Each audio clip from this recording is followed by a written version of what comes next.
Today's episode of the Mind Sculptors podcast is sponsored by TCG Player, your source for all your trading card game needs.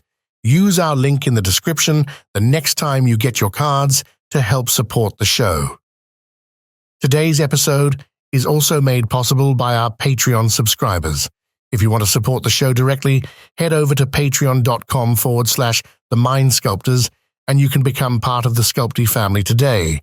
Or if you don't want to do any of that, leave a like and comment on YouTube or a review on Spotify or Apple Podcasts as an offering to Algorithm Jesus.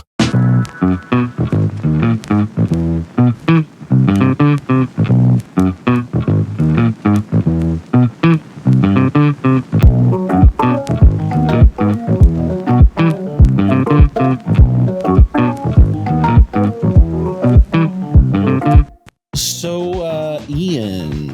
That's me. What's going on? How you doing, bud? How's your week been?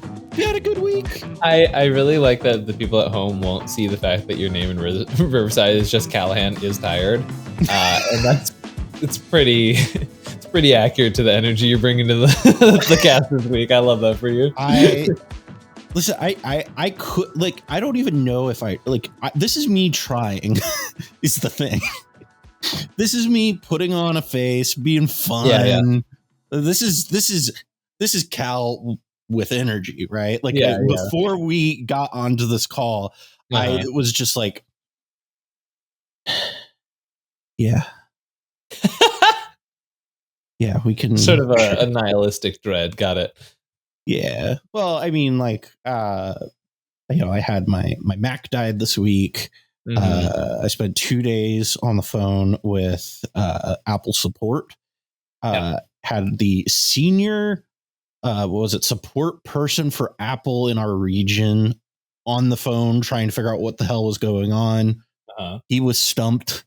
So you know what? I will say this about that whole situation. I at minimum felt like I wasn't the issue in the scenario. Yeah. Like that made me feel a little bit better, because there's sometimes when there's like computer problems, right? Where you did something and you kind of fucked up your computer, right? Yeah, you're the big dummy for sure. Yeah. This was more of you just used your computer and you did all the stuff like you would on a computer, and your computer just went, hey, I'm done. And listen, you know what? Sometimes that happens, but that's a fun little expense that I have to try to figure out now is how I need to get a new editing computer, because it turns out that your laptop's not great for editing video, even if it does have a bunch of RAM. Why'd you go like sports broadcaster in the middle there? Oh, I don't know. That's just like, listen, well, maybe because of the fact that I like worked in sports broadcasting for almost a decade. All right. Someone's now sounding a little crazy. This is an unhinged episode already, and I'm here for it, honestly. Listen, you know what? Okay, this is entirely off topic, but you brought up sports broadcasting, made me think about this. Is Todd Bowles, the head coach of the Tampa Bay Buccaneers, was getting interviewed at a press conference earlier this week, and they were asking him about their playoff game in Detroit against the Detroit Lions this weekend, and one of the reporters goes, do you have any plans for how you're going to like game plan and play differently with the cold weather up there? Because, you guys play down here in Florida. It's a lot warmer. Going up there where it's colder, it's going to be a big difference. Do you have any plans to do things differently? And he just looks at this person and goes, well, they play indoors, so no.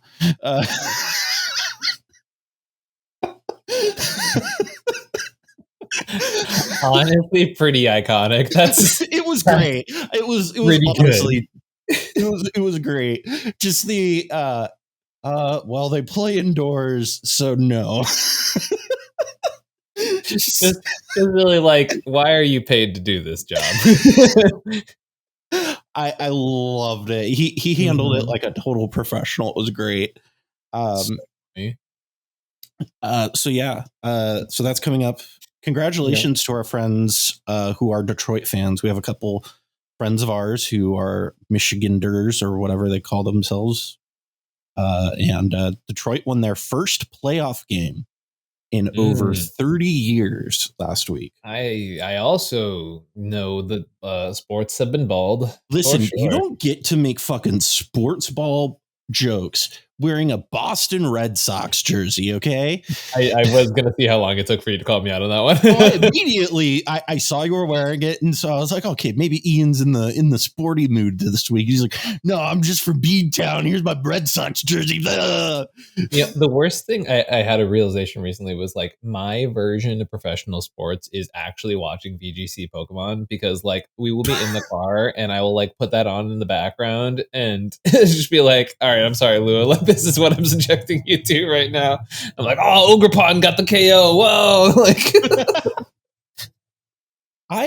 I have such a hard time watching like esports, because like a lot of times, like outside of, I think like VGC is easy to like obviously kind of take in because it's kind of obvious what's happening. But like I love League of Legends. Oh yeah, I have no fucking idea what's happening on the screen when I'm watching a broadcast of it. It is crazy, right? Because like when you're playing, you can follow one person, right? Not like you can watch the entire game happening at once, right? Well, and it's like suddenly they'll just like switch, and then it's just this mess of like animations happening in the middle of the screen, and I'm like, I have no fucking idea. Yeah. That being said, like pro level League of Legends, when you can tell what's going on, is fucking intense. I will say the same thing about Pokemon. That's pretty cool. So like amount of soul reads people will do, and like once again, I actually quote this a lot as a way to get better at playing Magic. If you watch professional Pokemon players, and then like think about that at the mulligan process for Commander, it's like mulliganing will never seem easier. Like seeing what they do in that process, it's crazy. Yeah. Unfortunately, I don't have great foresight. That's not one of my skills as a adult. I am skilled in many things. Thinking things out that far in advance is not one of my strongest things. Fair enough. So this week, Tina, why are you doing this? You usually lay down. Why don't you go lay down? Oh, is that my favorite sausage? It is your favorite sausage. Hi. Let me take your collar off so you stop like jingling. Cassidy is in the other room doing her postdoc interviews right now, and Athena is distressed because she can't get to mom. So she is just like, why am I stuck? Like even when my office door is open, the door to the bedroom is closed, and so that's where Cassidy's at, and she's just like, I can't get to mom. What's going on? Why can't I get in here? And she just like paces, and it's sad, but also kind of a little funny. Hello. Why don't you go lay down? I have to work. If you can call what we do work. So we are doing something a little bit different this week. We are. And Ian kind of had this idea for we're going to do another live brewing episode. And why don't you tell the kids at home what we're doing this week, Mr. I'm now butt farting on Instagram 69. Don't say it out loud. That's a repeat. This week. So this is an idea that I came up with when I literally was trying to think about what deck I wanted to play this weekend. But I thought it would be fun to head over to our fun little website, also known as the fantastic EDH Rec. And I figured we could jump over to EDH Rec and then be like, hey, let's just click the random button on commanders until we find one that we can brew around. But it's not like we're not going to be picky, right? We're not going to be like super aggressively selective. I feel like it's a case of like we aren't going to keep hitting it until we get Timnacrom, right? Right. It's more so like what is the lowest possible but still What is the worst possible commander we can find? Yeah, that we can try cEDH viable. Exactly. Exactly. So that's the idea. Okay, so let's go ahead and hit random Nakira Lair Scavenger. Oh, this is actually, I'm like pretty sure we just hit gold in the first one because I'm pretty sure they're like an infinite mana outlet with the partner. So click the as partner page. Yeah, with Yannick. Yannick, right? Okay, I've seen these two before, so let me see if I can get up on my screen too. So Nakara, excuse me, is a 2 generic and a black human cleric that is a 2/2 that has partner with and menace, and says whenever another creature you control leaves the battlefield, if it had one or more counters on it, you draw a card and you lose 1 life. Yannick is 2 generic, a green and a white legendary hyena beast that is a 3/3 with vigilance, and says whenever Yannick enters the battlefield, exile another creature you control until Yannick leaves the battlefield. When you do, distribute X +1/+1 counters among any number of target creatures, where X is the exiled creature's power. Okay, so this is like I'm pretty sure you just do like a Resto Felidar combo here, right? Yeah.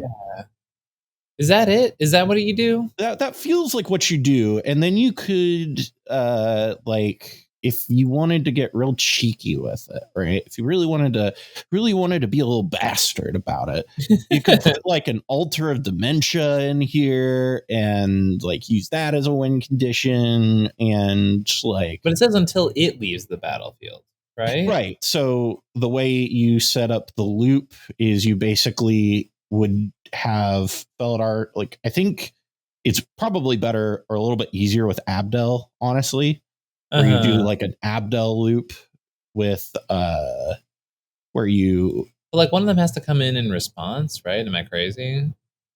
Because like I think one has to come in at instant speed in response to the other's trigger, or you have to have a third exile effect to make that work. Maybe that's clunky. I feel like this used to be on the outdated version of the database forever ago. So like that's the reason I said let's stop on this one. Okay. So this might be a challenge, but I'm gonna go over the cEDH decklist database, check out the outdated section, because I know for a fact this used to be on there, and I can't for the life of me remember why, because this is so bad. Let's see. Exile another creature. So when it enters the battlefield, exile a battle. When you do, distribute X. I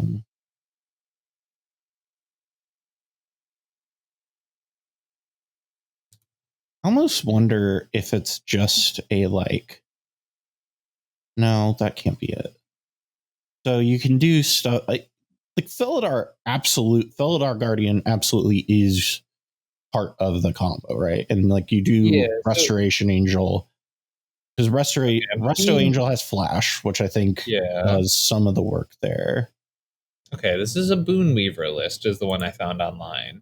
Okay, that main win condition for this deck is a beefed up Boon Weaver giant combo that gives you the ability to win in multiple ways. Okay. This is dumb. Random again? Do we hit random again? Yeah, I'm deep in the sauce here, but like this is too much sauce for my spaghetti. You know what I mean? Like let's get out of here. Listen, I like a thicker sauce, a little bit more sweet. I don't like the onions in my sauce. I need something a little smoother for my palate. Any sort of the fun quips I have are just plain dirty, so I'm going to move on. Okay. Ryusi the Falling Star. Nah, we're 0 for 2 there. All right, next one. I don't know how to say that one. Orwaki. Yeah. There we go. 0 for 3. Raphael, Fiendish Savior. Now, let me say this. Raphael, as a character. In Ninja Turtles. No, shut up. What are you talking about? This is like one of the best characters from Baldur's Gate 3. Sorry, I forgot you haven't played that yet because you're the worst. Whatever, boomer. No, this card's really cool. Actually, the card's like fine, but it is a 3 generic black-red Devil Noble. It's 4/4 with flying. It says other demons, devils, imps, and tieflings you control get +1/+1 and have lifelink. At the beginning of each end step, if a creature card was put into your graveyard from anywhere this turn, create a 1/1 red devil creature token with, when this creature dies, it deals 1 damage to any target. Probably So not a it is- CEDH deck. Yeah, but it's cool. Year of Our Lord 2024. It makes 1/1s for Razaketh is not a viable commander. So I'm good on getting rid of that one. Let's see. Arabo. 6. Okay, this one. I have made this one. Yes. This one definitely has legs. Yes. I mean, it is banned in French Commander, right? Like, that is how good this is. Oh.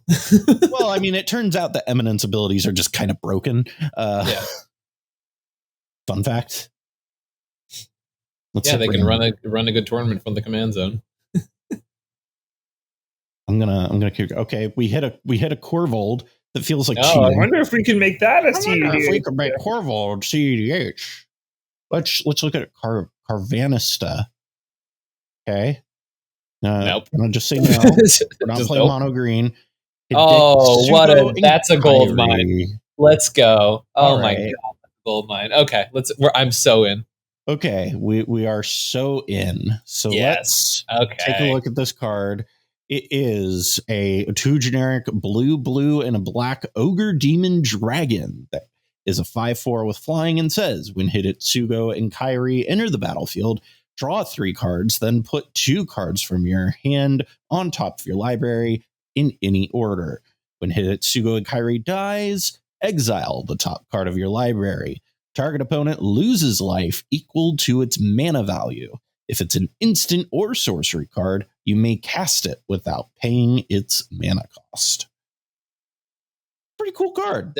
Yeah, right. So this is actually a commander I keep, like, it's in my list of like commanders that I think probably should have been built around way more. But yeah, no, this is actually perfect for this. So I already have like several ideas about what we can build for this thing. Let's make it happen. Let's go to Moxfield.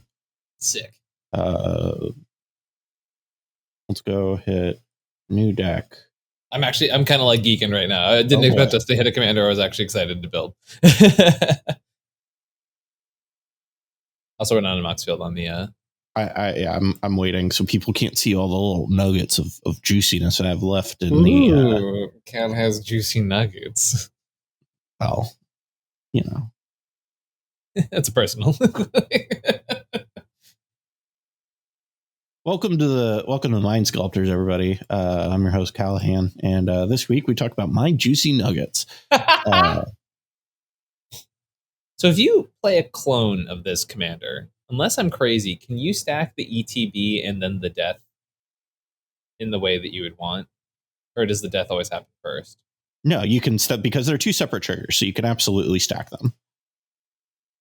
Right. I'm just wondering because like they don't technically go in the ability at the same time, but like state-based actions are checked. If it enters the battlefield in response to the ETB, you can kill it, and then the dies trigger goes on the stack.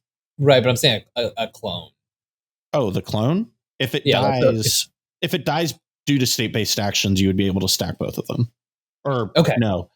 The die would have it would go die ETB, then Right. Okay. Yeah. All right, that's good to know. Okay, so we're using the cool printing motherfucker. Oh yeah, I got a sexy one. We gotta have the cool looking one. Yeah, that's thumbnail material right there. Oh yeah, baby. Okay, so I mean, first of all, it's a blue-black commander, Cal. So I wonder what we're gonna put in to start. Island.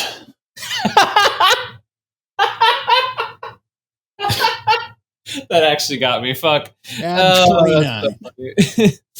Oh, okay. We did really the first part. We ate our fruits and vegetables. Definitely not where I was going, but that's so funny. Okay. Oh, wow. All right. That sent me a little bit. Can you make me a co-author? I suppose I can. Yay. Let's go up here. ComedIan MTG. Oh, excuse me. You're just comedian. It's just comedian there. I know. I really like to change it up on every platform to confuse people. Yeah. You try to make it as difficult as possible to follow you. Yeah. No, it's really good for the people who keep trolling me and trying to take my accounts too. Well, it's perfect though, because like that way, if somebody's following you, they really want to follow you, right? Yeah, like, it's real. That's what they tell you to do on all fandom, social like, media. Yeah. Yeah. That's why I post everywhere what like the actual things you can do to find me are. Yeah. All right. Okay. So obviously, demonic consultation and Thassa's oracle and tainted pact was what I was implying before. I suppose you could add those, like I guess, but Thassa's oracle, tainted pact. Sick. Okay. And also, if you notice something about our fun little commander there, do you happen to see a sort of synergy with a certain blue combo piece here? Blue combo piece we were recently hyping up on the show. Oh, I wasn't even thinking about this boss, Sir Lawton. I was trying to maintain complete eye contact while typing that, and so I can usually type without looking, right? Like most people can type without staring at the keyboard, and my all of my fingers were just one key to the right. I don't know. I really like this Sir Lawton. Oh man, we're 20 minutes into this episode, and we have gotten nothing accomplished. It's perfect. I wasn't even thinking about Displacer Kitten, but that's sick, actually. Okay. So what were you thinking about? Okay, it's another one that we recently hyped up in your Tivit deck. It was a recent addition. Well, that got cut because my audio got fucked up, so the audience doesn't know what you're talking about. Well, you would know this if you watched our videos, Ian. Actually, I usually do, which is great. That is true. Usually do. It's not what Tide's about Tyrant. It's the other one that I definitely know the name to. Callahan. It's Hullbreaker Horror. Okay, that one. Sorry, my brain. Like I said, I'm running on like 2% battery. Very little sleep. Yeah, so for those who don't know what we're talking about here, the ETB is a brainstorm, right? So if you just bounce and replay our commander over and over again, you can brainstorm through your whole deck. You can't technically draw every card in your deck unless you have exact. No, you can't do it. So you have to leave 2 cards at the end, but like it's fine. Okay. Damn, I'm not gonna lie. Like this episode is gonna come out on Monday. I was very much planning on playing a very spicy deck for the tournament tomorrow. I might play this. This is actually really cool. I like knowing that our show does influence. Like you do actually believe the things that we talk about on here. Yeah. Like it's not just bullshit, you know. No, are you kidding me? I'd play this like in a heartbeat. One idea I do have is I do kind of want to go over to EDH Rec. Yeah. And just kind of go through and like kind of add to the clipboard any amount of cards that we think would be helpful here. Cards that we might want over there. So this might save us a little bit of working through our brain space. So how do you do that with the EDH Rec? So you can, so we're gonna educate some people here. So you see right here on cards, they have this little plus button in the corner of them. Yeah. And so you can hit the plus button and then up here in the clipboard, right? Yeah. And then you just go, where's it at? Export clipboard, and then you paste it into your Mox field. No way. Yes. So you just go over to the little search bar? Yeah. So you just right here says clipboard right here in the top right, click that. Yeah. And all of the stuff that you've added, you hit export clipboard, or you can just send it straight to Moxfield like this. What? And hit add to an existing deck. That's so cool. Welcome, everybody. I am doing ad work. I don't get paid by EDH Rec or Moxfield, but I mean, I guess I sort of indirectly get paid by Moxfield. This is not a bit. I did not know this feature existed. That's sick as hell. Yeah. So welcome. This is a thing that I do a lot. When I'm brewing a deck for maybe like really just anything, and I'm like, I kind of want some ideas. is I come No, over I literally here. manually have been switching between like EDH Rec and Moxville and working on decks. Like that's so silly. Well, also you could just put two, like you could just have like a Well, that's what I'm saying. I've been doing the two window here, and yeah. Okay, Right, but like you don't need to switch tabs. You're this is 2024, Ian. I have two screens. Okay, all right. So we got. I think Mystical Tutor's pretty good here. Yeah, I think so. We're not on the Moxfield list, by the way. Oh, but yeah. That is on purpose. Here's the question with this deck, right? Okay. Is how much do we want the death ability to count, right? Because if the death ability counts, this is not an ad nos deck. But if the death ability doesn't count, this can be an ad nos deck, right? So I kind of like this idea that, like, because we're already on Hullbreaker Horror, right? So it's a little chonky. It's a little thickums, right? I don't think this is a Nas deck. Right. So I think that this I'm not going to get on a soapbox, but I'm going to get on a little bit of a soapbox.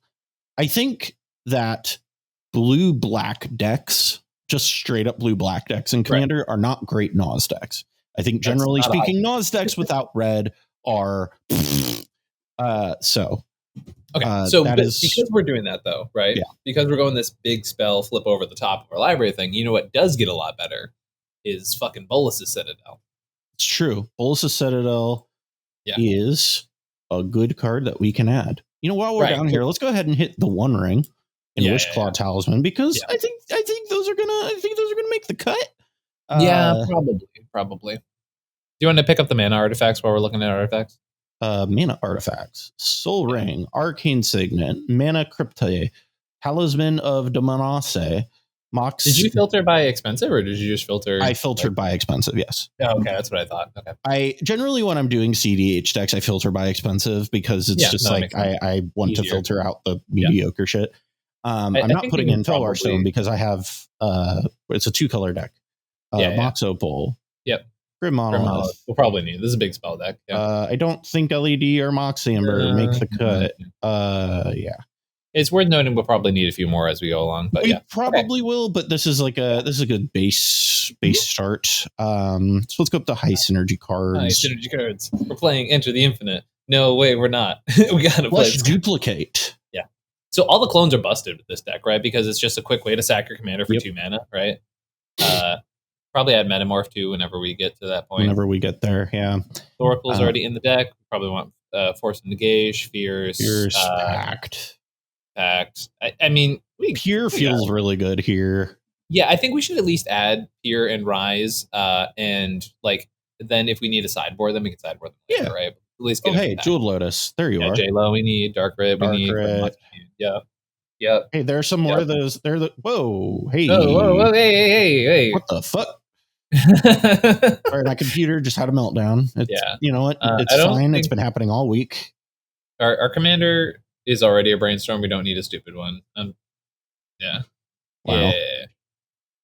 Lotus Petal. At top is pretty synergistic, but like, I don't know. That we can sideboard that one too. I'm going to put it in there. I feel like this might be a good... I did just also tell you to put Bolus's Citadel in the deck. Yeah, so I do think it is also like a good counterbalance deck potentially. So like I think top is a thing that we play. I said very enthusiastically. It's a fine counterbalance deck. Yeah. I mean, it's a blue. Like I think ultimately this is going to be a blue-black control deck that can go over the top with. Well, here's my rebuttal. Actually, is that we're going to be jamming this deck full of very big, stupid payoffs. So maybe it's a bad counterbalance deck. So I don't think we put a ton of big bad payoffs. You think just a couple biggies? I think we put good ones that are really worth our time. And then the rest of the deck is just like a bunch of really good cards. I can get behind that, yeah. So Bowmasters, Op Agent, Dothy, Metamorph, Notion Thief. Yeah. Well, you put Metamorph in. Okay, good. We have Kitten already in there. Yeah. I've been pretty happy with Shred'ems lately, but like Shred'ems. I also kind of like it, especially with the idea of like we're gonna be brainstorm locking ourselves. It'd be nice to get out of that. I do dig that. Yeah. Stunt Double is starting to see some play, which I really like. I think that's pretty hot. Yeah. I'm attempt You click on shield, I swear. We can gain 6 life with our commander's ETB. Wow!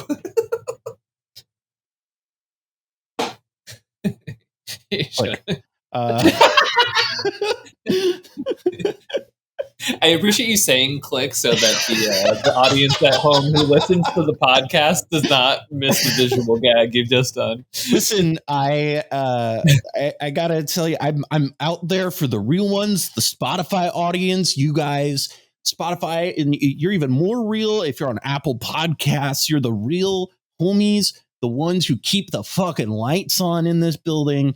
We love you. We also love YouTube. And if you're on Google Podcasts, like, what the fuck? Like, Google Podcasts? Hey, come on, man.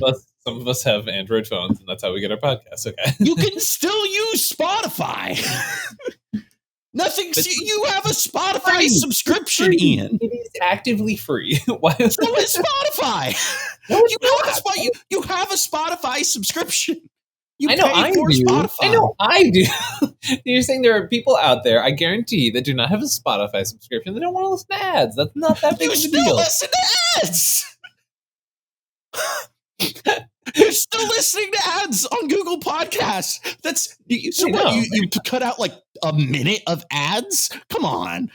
You don't listen to ads on Google Podcasts. Get out of here. You still get the ads that I insert into the podcast. Oh, sure. Yeah. Okay. Well, now I want twice as many ads. Get out. You're a psychopath. Yeah, for sure. All right. Tutors. Vamp Tutor, Force of Will, Mana Drain, Swan Song, An Offer, Flusterstorm, Misstep, LDV. Sure. Culling we definitely need. Culling, Saw, Ball. Oh my god, you can saw our commander. Yeah. This is so like a deck cool. where I like very like I don't love this card generally speaking because I hate that it exists. However, this is a deck that I'm gonna windmill slam this fucking card because it's so good. You get 2 free cards and then 2 brainstorms. Yep. It's real good. The original one dies, triggers, flip. It's super good. Oh wait, does the original one? Oh yeah, because the original one dies. You destroy that one, and then you get 2 ones. One of them will die due to state-based actions. Flip, and then brainstorm. Yep. That's so I think Not Dead After All is also pretty hot here. Yeah, it's fine. I don't want to go too deep in the Here's the thing. We can make this like a scam deck almost. I don't want to make this a scam deck. I kind of do because scam rules. So I'm putting Not Dead After All. Chain of Vapor, C Double's cute. If we're gonna do one of those, we should do the land one. Oh yeah, it's right there, literally. Yeah. What? Malakir Rebirth. It's the land MDFC that's also in Not Dead After All. Like I at least get behind that one for sure. Yeah, for sure. Nexus of Fate, Sacrifice. Why do we? Whoa. It's a sack out. It's a sack card. And it makes you a bunch of mana. It makes you 5 mana. It's like, are you kidding? Yeah. It's a sack. It's like it's Culling the Weak, but like slightly better. Yeah. Okay. Yeah. Okay. Dig Through Time, Rollick, Dismember, Mindbreak Trap, Delay, Snap, Coveted Conviction. The hell? It's a sack. Now you're just adding everything. Yeah. Feign Death. Okay, we could play Village Rites if you prefer. I don't want to add any of those. What? Muddle. I'm just gonna add the like all of these ones that like bring them back, and then we could just like pick the best ones. Yeah, I think this is going to be the point where like you have the reins on the episode, but I'm gonna respectfully disagree on a couple of these. Sure. Entomb. What? Why Entomb?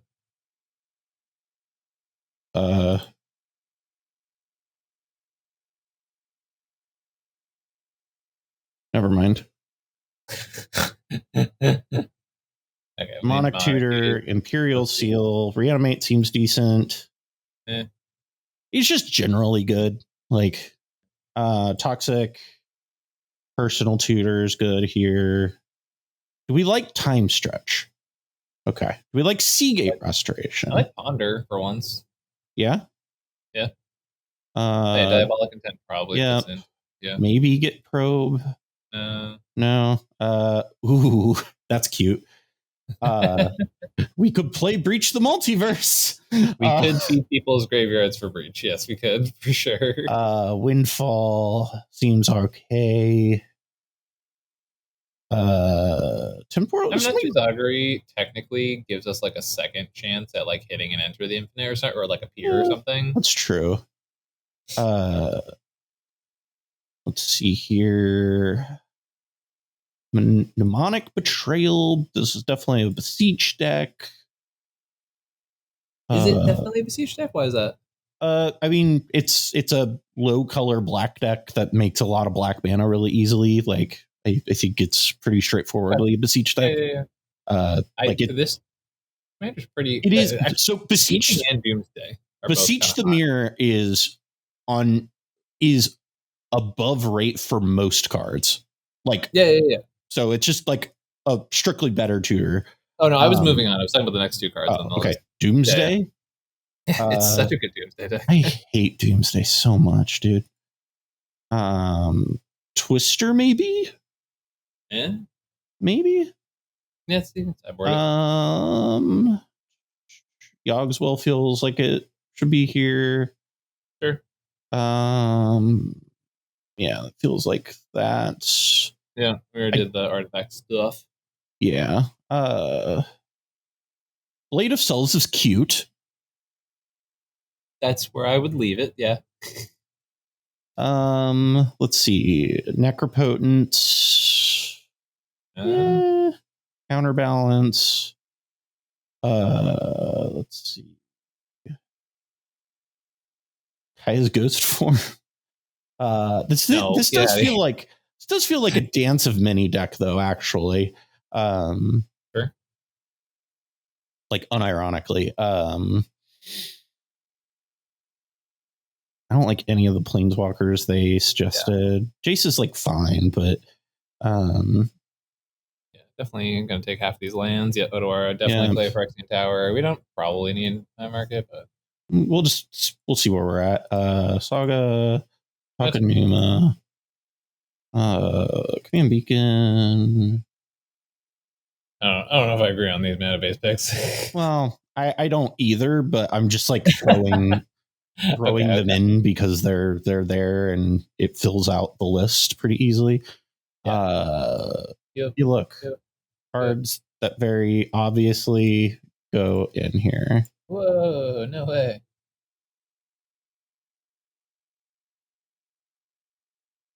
Boop, boop, boop, boop, boop, boop, boop, boop, boop, boop, boop. My dog just barked at me. You're going deep on some of these, Gal. I told you, I'm just throwing cards in. We're already at 120 cards. Yeah, that's fine. Everything's fine. Don't worry about it. Flipboard. And then we come over here and we go to bulk edit. We go Control V, save. And we have a bunch of cards. Yeah, it's fine. There's a bunch of cards in here that will certainly not make it, but like when you're playing this type of deck where you're gonna have these high like thing, like this high payoff sort of thing, right? I think it's better to just like pull a ton of stuff and then go from there. Is there really only 2 Nexus of Fate printings and one of them is this fucking wild one? Wow, that's bizarre. All right. So let's start up here in the creature section. I know you don't like Shieldred, so I can put that in considering. Anything else here that we feel like do we feel good about this right now? 12 creatures. It's pretty slim. Yeah, I mean, this deck doesn't really need a bunch of creatures. It doesn't, but probably, I assume one of those will go by the end of this process. Yeah. I feel like Notion Thief and Stunt Double are fighting over the 4-drop flash I think spot. so too. And personally, I like Stunt Double more. In this deck specifically, yes. Yeah. So I'm going to just put that in considering right away. We'll just save ourselves. Because if we want to pull it back, we can. No, I didn't. I mean, how did you do like a drag and drop thing? I'm learning so many new features. You didn't know that you could do that? Oh. You can click hold and then move it, and you can change tags, go to considering, or move it to sideboard. Oh my god. I just usually right click it. Dude, you use Moxfield more than I do. That's my job. Like a lot. Bro. I'm like a patron of theirs too. Like I'm in the Discord and everything. Like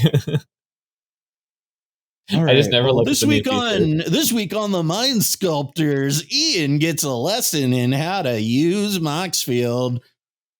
Okay. Right. Moving onward. All right. Really, this is a cool looking Enter the Infinite. I was thinking the same thing. It's so cool. But does it beat the original one? Oh yeah, it does. That one's by Therese Nielsen. Okay, bye. Yay. All right. Rise the Eldrazi probably goes. Yeah. Breach the Multiverse also probably goes. But I like Breach the Multiverse. I know. Windfall, I don't really see the need for it. Yeah. Being frank.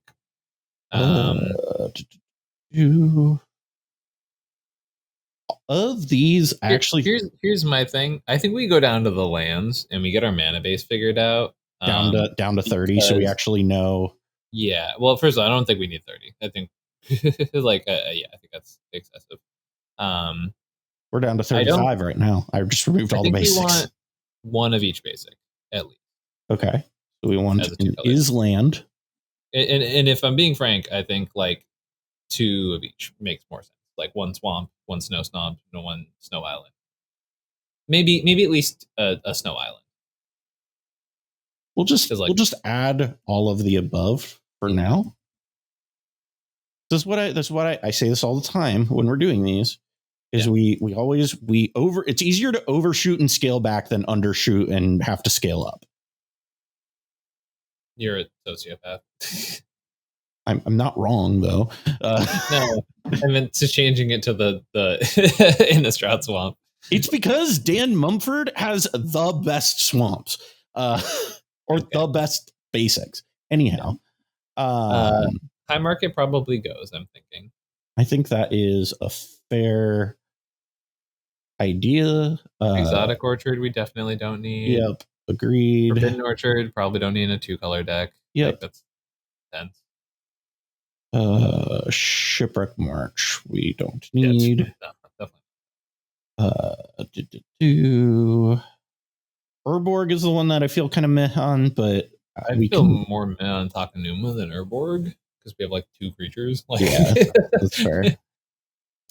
Mystic Sanctuary I actually really like here. But the issue will be, can we hit the island count? I think is the real issue. The entire problem. So I think we just 4 islands, period. Yeah. Right? I don't know that I love Emergent Zone. Yeah, Emergent Zone and Dark Slick Shores. I'm just like not it for me. This is a mid-range deck, right? Like I don't think we need to be playing the fast lands. I think City of Traders doesn't quite cut the mustard here. Yeah, no mustard here. Agreed. Command Beacon is another one that it's close. I could see it. But I can see it, but I think that's why it goes considering. Yeah, I don't like Urza Saga. Okay. Considering. I almost never play that card, to be honest. Oh, I love Urza Saga. We're at 28 lands, which feels like a good place to hold for the present moment. Prismatic? No, we have 2 MDFCs. We what? We have 2 MDFCs, though. Oh, yeah. But like I said, 28 or mid-range deck, 30 lands total feels fine. Especially since one of the MDFCs comes in tapped. Yeah. And we're at 114. Like 20. If we want to go down lands, we have plenty of room to go down. Yeah, I'd probably be at 29, but I'd see where you're at. Listen, you're in my world now, so you have to Cal's play got that the one. ring. We like to hit land drops, okay? Yeah, I do too. What do you mean? Okay, right. Blade of Cells got to go. All right, Blade of Cells is gone. Other than that, I think the artifact suite looks super. No notes. No notes. Chromox, Jewel Lotus, Lotus Petal, Mana Crypt. That's all the 0 mana ones, right? Yes. I think we're not missing any. Okay. Let's go to sorceries here. We sort of already did. Already did. I think there is a case to either take out Scheming Symmetry or Personal Tutor. My personal opinion is Scheming. Yeah,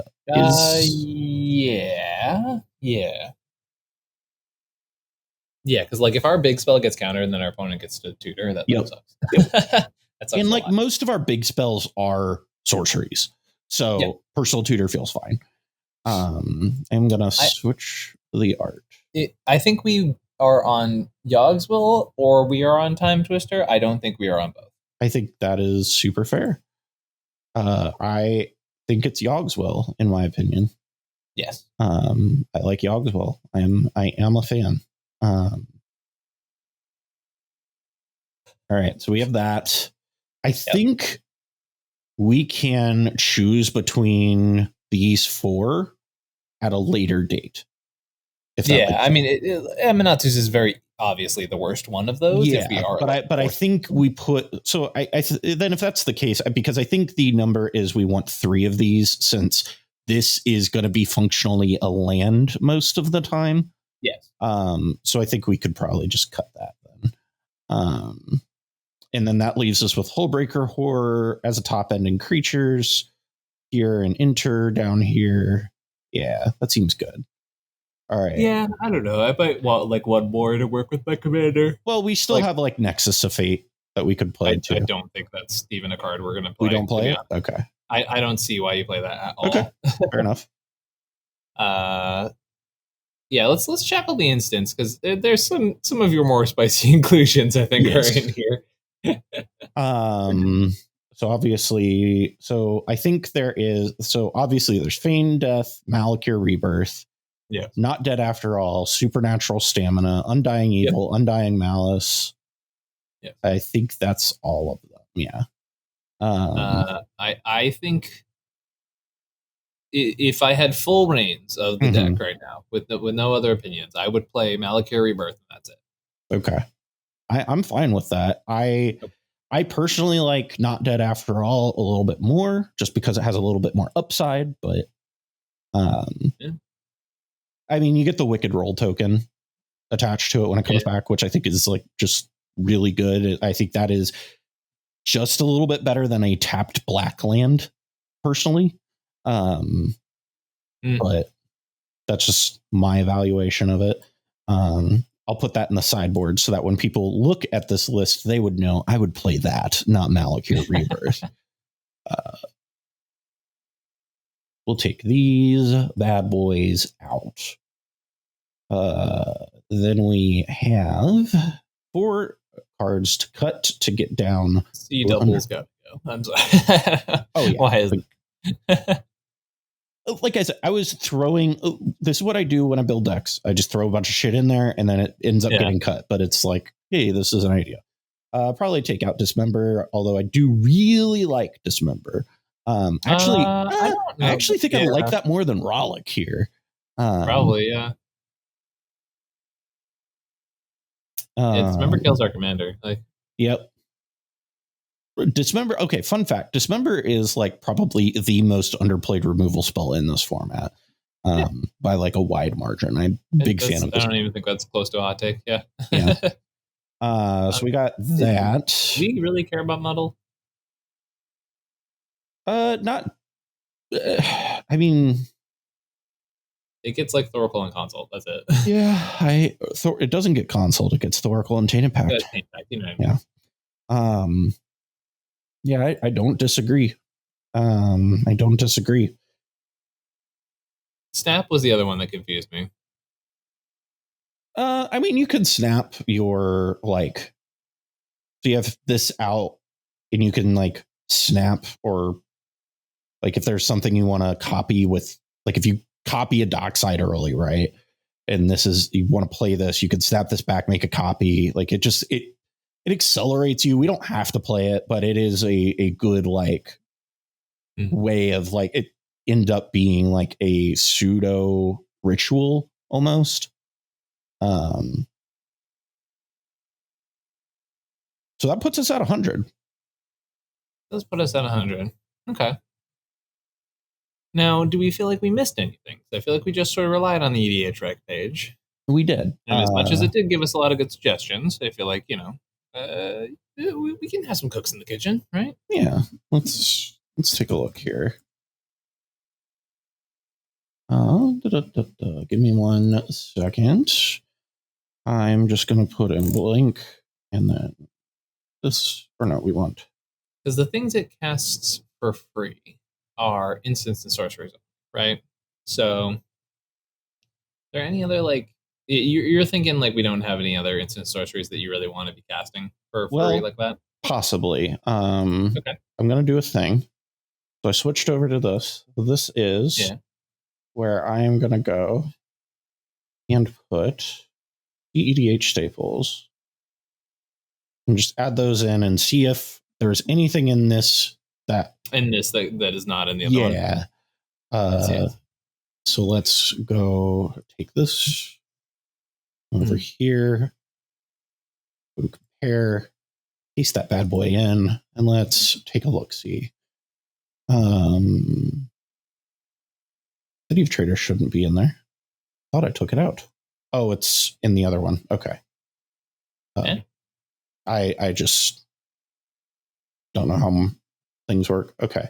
So these are the ones that are not in our list that are in the, what's it called? The essentials. So Born Upon the Wind is one of them. Yeah. I can get behind that. Card's kind of busted. Yeah. Born's pretty good. Defense Grid is one of them. I think that is a good one. Yeah. So I'm going to come over here when I see those, and I'm just going to throw them in the considering board so I can just pull them out really quickly. Let's see. Anything else that's unique over here that you're seeing? There's Necropotence, Grim Tutor, Snap. Like, we obviously aren't going to be on Snap. Intuition. Here. What'd you say? You're on the... I don't see any of the comparison page. You're on the other page. Oh, there we go. Okay. There we go. Yeah, here we go. Okay, I see. I don't think I see it. Yeah, we should be on Null Rod, definitely. Necropotence is like the thing that I'm like, if we're playing a Necropotence deck, is this a Necropotence deck? And I think that's a real question. I don't think it is. I don't think so either. Okay. So I think that's the two cards then. So here's the question with this deck that I think we haven't really talked about is the Grafdigger's Cage dilemma, right? Mm-hmm. So there's the only cards that it affects are, I guess, Yawgmoth's Will and Bolsa Citadel itself, right? So like they are cards that can be replaced, right? Like you can always replace Citadel with a giant blue-black instant or sorcery, right? So it's technically more synergistic with what we're doing, but Citadel works really well in this deck, in my opinion. The question then becomes like, do we consider that because of how powerful Grafdigger's Cage is in the format at the current moment against many, many decks, right? Because if we can shut those down, that's a little something spicy, you know. It's true. I don't know. I think we want a way to an easy way to sacrifice artifacts if we are on that, which I don't think we have. Wait, why? Why? What'd you say? Why do we need an easy way to sack artifacts? Oh, specifically so that if we do go into the Citadel lines. We aren't just royally screwed. Right. So I'm not saying like play both. I'm saying we had to make like the decision of playing like Yawgmoth's Will and Time Twist, or sorry, Yawgmoth's Will and Bolus Citadel, or like Time Twister and Gravedigger's Cage. I would much rather be on Citadel and Yawgmoth's Will, honestly. Yeah. In this, I think that because of the style of deck that we're playing, right? Like this type of deck where we're going to be doing Doomsday stuff on top of that, right? Like we're doing, if we weren't actively wanting to do Doomsday, I think that there could be a conversation about the Bolus Citadel, Twister, Yawg-Will, all that stuff. But I think if we're gonna play Doomsday, I think that pretty solidly takes Cage off the table. Yeah, that's fair. Also, how do we feel about Talion? I feel like that should probably be Talion, 100%. Big boy Talion. Talion the kindly lord. Get in here, motherfucker. Let's go down here to considering. We want Born Upon a Wind and Defense Grid.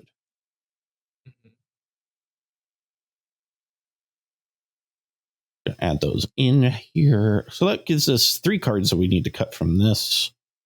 How do we feel about Limb Duel's Vault? Do we think definitively mid card? Yes. I do think we're doing enough top deck manipulation that it is reasonable, right? Actually, Sacrifice might be a reasonable cut here. No, we need multiple cuts. So I like Sacrifice here. Don't know that I want to cut Limb Duel's Vault, but I think it's fine of cutting that. How do you feel about Dig Through Time?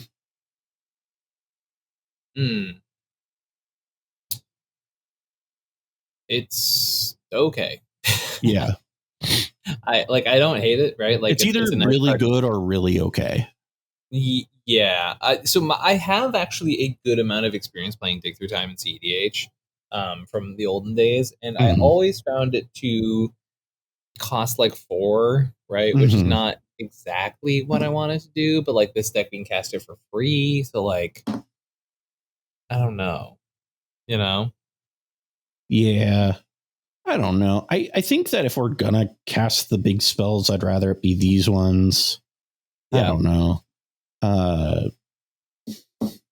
Let's just. I do love the flash potential for this deck, right? Like there's not Dig Through Time specifically, but like this idea that we can like have our commander out with like a Phyrexian Tower and just be like, okay, in response to what you're doing, I'm gonna sack my commander and cast Enter the Infinite. Like, yeah, it does break timing restrictions. That's not crazy. It does. Yeah. So, this is a really. So we have 100 cards. Yeah, like this is 100 cards. Do we feel like the mana base is good? I don't see any glaring issues with it, but I'm also not great at mana bases. So can you go up to Mana Rock for a second? Mana Rocks. Here are the Mana Rocks. Yeah, I feel like that is interesting. I feel like that's. I feel like we could play another 2 Mana Rock. Like, I don't want to play Felwar Stone in this, honestly. I hate Felwar Stone so much. Mirror Signet's a card. I guess the Mirror Signet's a card, but I hate that card more. So okay. Let's rev up. Let's start the old girl up, and let's take it for a couple. Let us begin the elderly female. This is a pretty solid mulligan. So for the audio only listeners, this first test hand is Vamp Tutor, Mnemonic Betrayal, Talion, Dismember, Phyrexian Tower, Flesh Duplicate, and Mox Opal. All right, next 7 is not that much better. I think we go to 4 lands, 6. Dark Ritual, Flesh Duplicate, and Fierce. This isn't a turn 2 even. That's the issue. Turn 3. Hidetsugu and Kiari. Yeah, that's not very good. Like Fleshy's good, but not that good. Yeah, you can't rely on just copying the best creature because it's really dependent on people playing good creatures early. Yep. See what 6 looks like. Seagate, One Ring, Mox Opal, Swamp, Malakir Rebirth, Orcish Bowmasters, Clearwater Pathway. Thinker. Yeah, let's go down to 5. This is one of those things where it's like, I just feel like 2, 3, at some 4, point, some 5. older cards are like kind of worth exploring, right? Like I know like people haven't played Dark Confidant in a really long time, and I know it's slow as hell, but like this is, well, I mean, okay, sometimes you're gonna get Dome for 12, right? But I don't know, like cards like that, like feel like they make sense to me. Let's see which position we're in. We're going second. Yeah. Okay. So we. But you know what I'm saying? Yeah. No, I do see what you're saying. I do think though that Dark Confidant 2 mana for the rate that we're getting in a Bowmaster's World just sucks. Right. So that's yeah. I do agree there. I just feel like we need something like it, right? Like maybe not Dark Confidant specifically, but something that it like draws us cards or something on these early turns. Because like we're just playing blue black and like expecting to like have games last naturally long, or that your like Flusterstorm is actually going to make an impact. It's just like it's kind of ridiculous, right? Like it just doesn't work like that, you know? Right.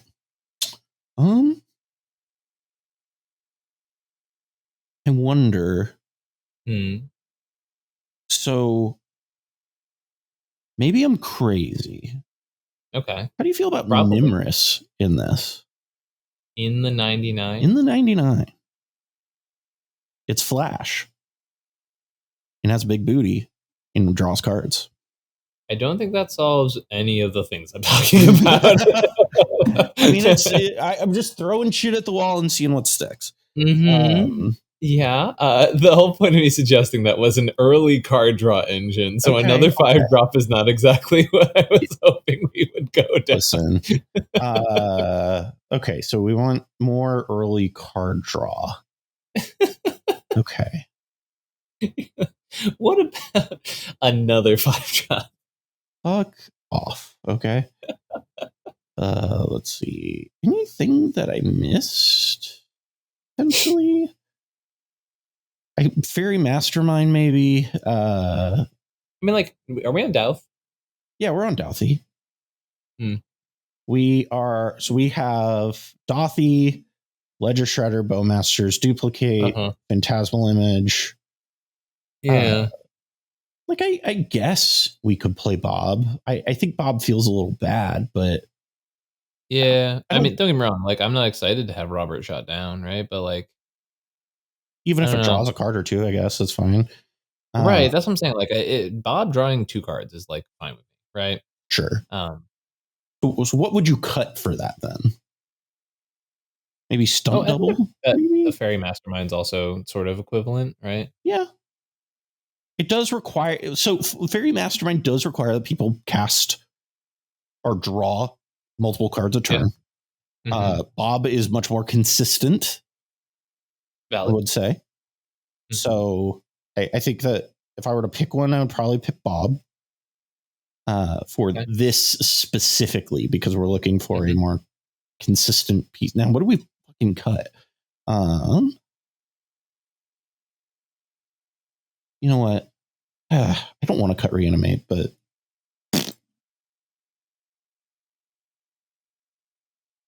I have to remind myself not to write out Bob up here, because I was very close to writing just Bob. I'm pretty sure you can actually search Bob specifically in Scryfall, and it does come up.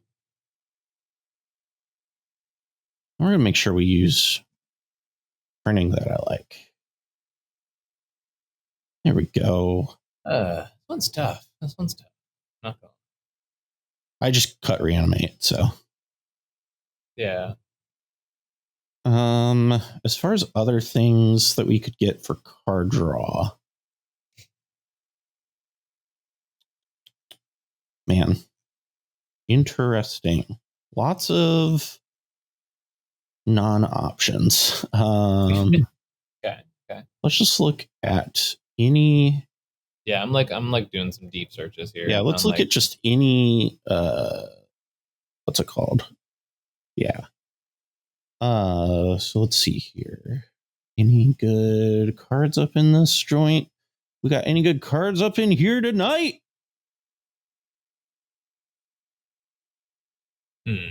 Let's see. I'm not seeing much, dear Ethan.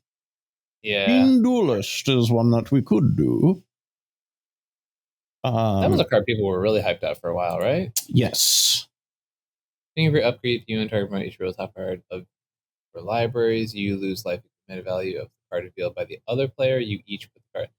Yeah, I am not a huge fan of symmetrical card. Neither am I. Listen, like I said, just throwing stuff out there. Yeah. No, shit's got to hit the wall. I get it. Like, I'm just taking the mud that is in front of me and just slinging it around. Sling that mud. We're just down deep in that dirt, man. You just got to be willing to get, a little dirty. Deep in that dirty mud. Just a little dirty guy.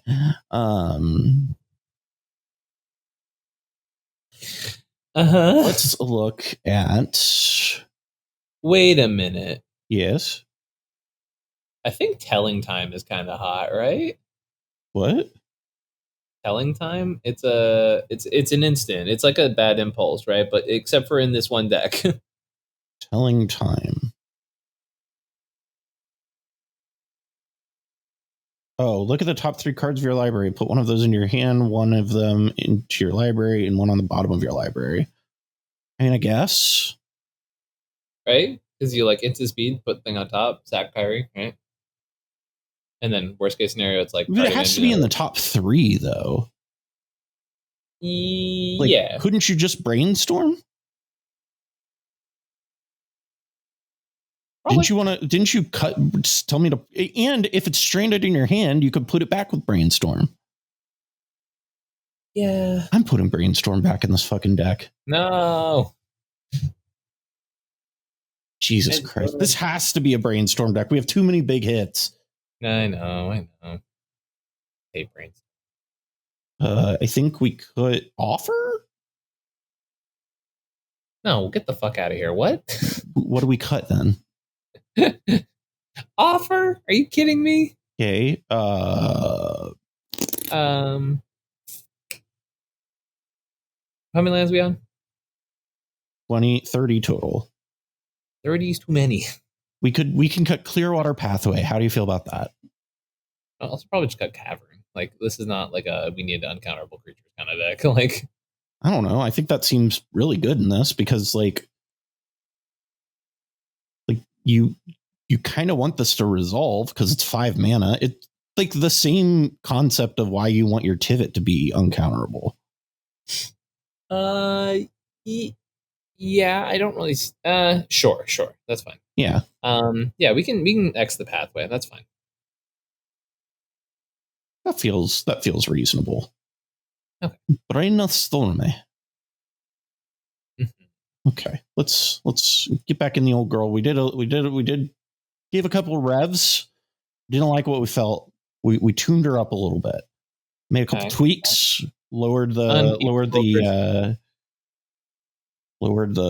rear differential or whatever.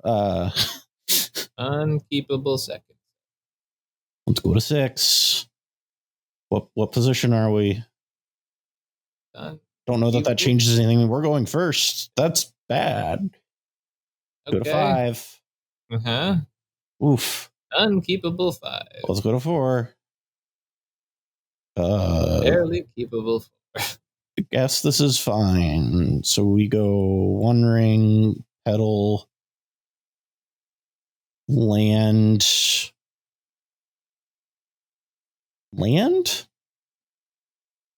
And we bottom these. Yeah, it's either that or like land counterbalance 1 ring. But I could see where you're coming from. Yeah. There. I think I would rather have the potential to just draw land and, Okay, here's my version of telling you stuff. You can actually just click hand and then put them all on the bottom. Okay. Let's draw for turn. What do we draw? Flusterstorm. Nice. Let's just play the Morphic Pool. We can sit on the Lotus Petal. Sure. And pass turn. Go to next turn. Hate that. Okay. Island. Pass. Yeah. Turn 3. Yikes. Okay, well we got a Bowmasters. Mm-hmm. All right, we had to mold the 4. We're the mold the 4 is dead. Let's move on. Yep. Mold 4 was not good. This is good though. This one's okay. What? Maybe it's not. Never mind. Let's go You to would keep second. turn 1, do nothing, turn 2, do nothing, turn 3, Italian. I guess not. Oh my god, these hands. Do we have fast mana in this fucking deck? We do. Where let's see. Roll 4 7 Hell, a turn order doesn't affect this hand. This hand sucks. I know. I'm just listen. We're going 4th. Okay. Let's go to our 6. Okay. Hey, a keepable hand. We got god. Woo! Please. I think we put the ritual on bottom. I think we keep the dance. Yeah. The dance just gives us those the at home. It's. I think mulliganing in 2-color decks is harder in general, right? Like it will create these scenarios where like you do have to sort of struggle with not having the same amount of rituals, redundancy, all of that stuff, compared to the rest of the format. However, I will say I feel like given the fact that we didn't see any fast mana for 4 hands in a row, I do think we got a little disproportionately unlucky. Yeah. Which kind of makes me want to cycle through some more just so we can see if this is like a fundamental deck problem, and if it is, then we gotta think about what we do next after this, right? To change things. Yeah. So I think this is a fine opening hand. You get a absolutely. Turn 2 to Hidetsugu. Turn 3 you can put the dance on it. That seems really solid. Absolutely. And you have mental misstep and a personal tutor. Like we're set up. Yeah. That's exactly the kind of hand we're looking for. Yep. So let's go ahead. Let's see what our turn order is here. We're going 4th again. This opening hand is Poopy Poo Poo. Uh-oh, stinky. This one, however, doesn't suck. I don't love it, but it's not bad. Yeah, I think you keep these, right? So I think you keep this. So you draw. Okay. So we go this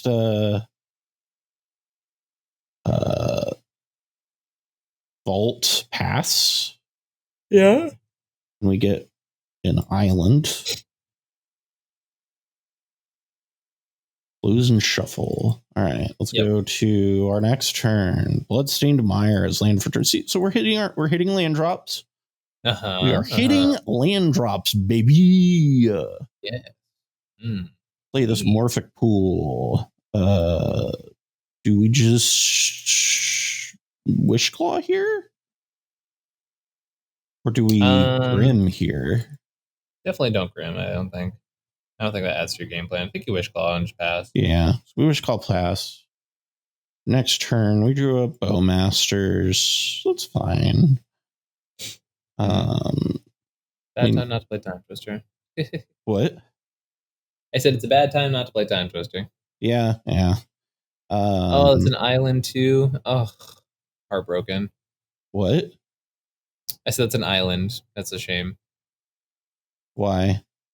Because we could use Mana Vault to play Grim, use the 1 floating mana to crack Wishclaw, pass it to our opponent, use black, play Citadel.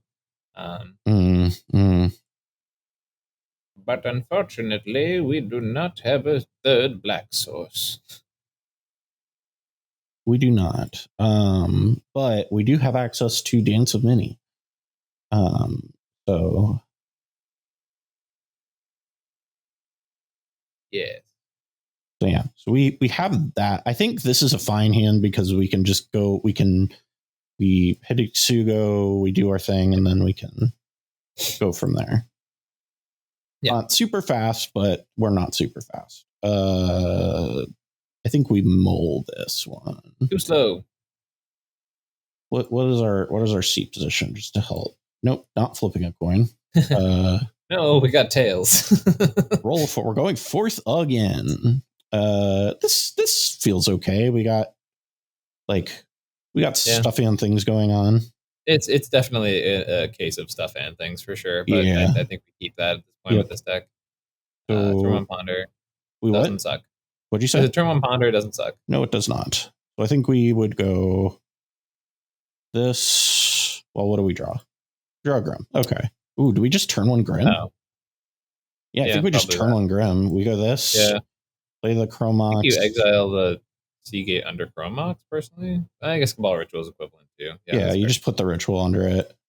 I just don't put the Seagate out into play because that's a card we can later use to regain our advantage back. My logic. Well, I guess we could just then do this yeah. and then just exactly. Yeah. The difference is we do need 2 blue. So I guess maybe we do put the Seagate under this. Yeah. That's what I'm saying, silly goose. Okay. So we Grim, go to next turn. Okay. So we got the Verdant. Yeah, we can just play this, go get a UC. I did not mean to put it on top of my library. Underground Sea, close and shuffle, and then we'll have 1 mana open. Commander. Brainstorm. Fun. Definitely suggest that this part probably not make it to the podcast audience because they're not going to get anything out of this. I don't know. So you draw 3 cards and put 2 on top of your library in any order. Yep. 1, 2, 3, and then we put back. Nice. Solid. I guess we put back the swamp and the island. Yeah. And then we can hope that or we'll just next turn be untap, drop, jam that Ponder. Yep. And then we can duplicate into whatever we want. The next turn, this is tapped. Yeah. I think we play the Watery Grave. We ponder. Look at that top 3. Boo. Well, maybe not. Yeah, boo. We'll put that back.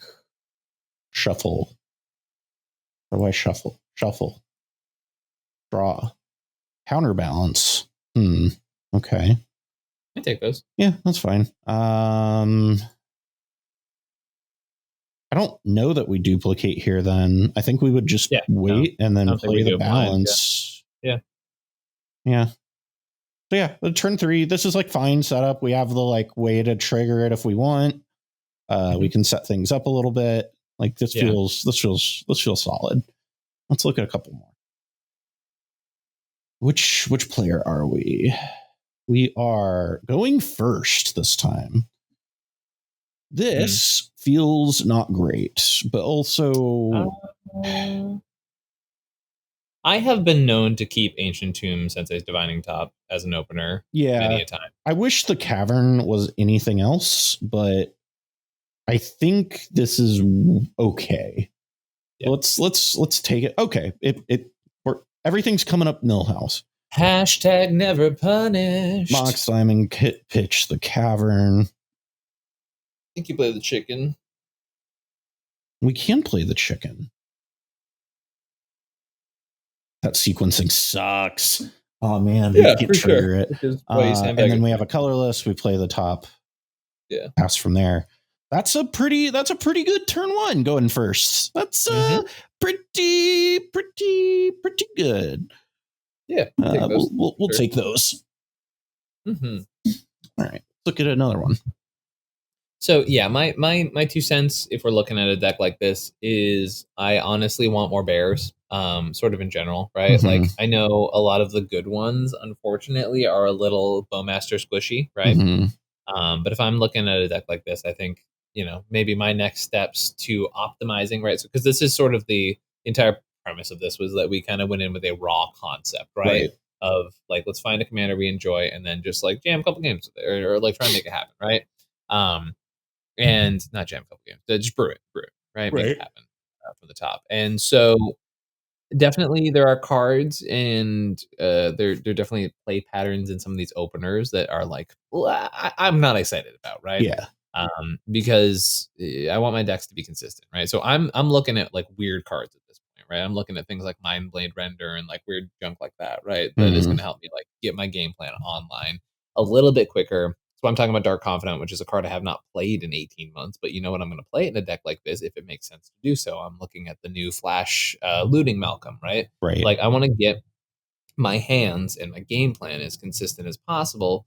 And that way, when I go to do the big stuff later, it's oh, well, I can get there every time without having to high roll, right? Right. And the reason I'm talking about cards like this is because we're in a low color deck, right? So we're not going to have the same amount of explosivity of some of the deck that has like Rite of Flame, Simian Spirit Guide, all of that junk that you get in red or with Dockside and stuff, right? If we had a Dockside in this deck and red rituals, this would be insanely consistent, right? But it's not, Right. and that's okay.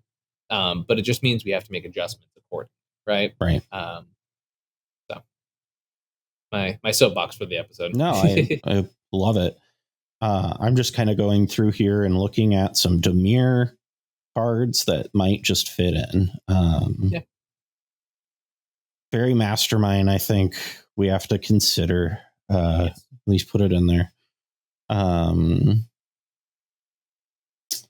We do the Nuka-Cola vending machine. Let's see what else we got. Yeah, here. I feel like maybe it's a good idea to just like end the episode on the like where like viewers can take it kind of note. You know what I mean? Yeah, that's fair. Yeah. So yeah, that's where we are at. I think we got a pretty cool little deck here.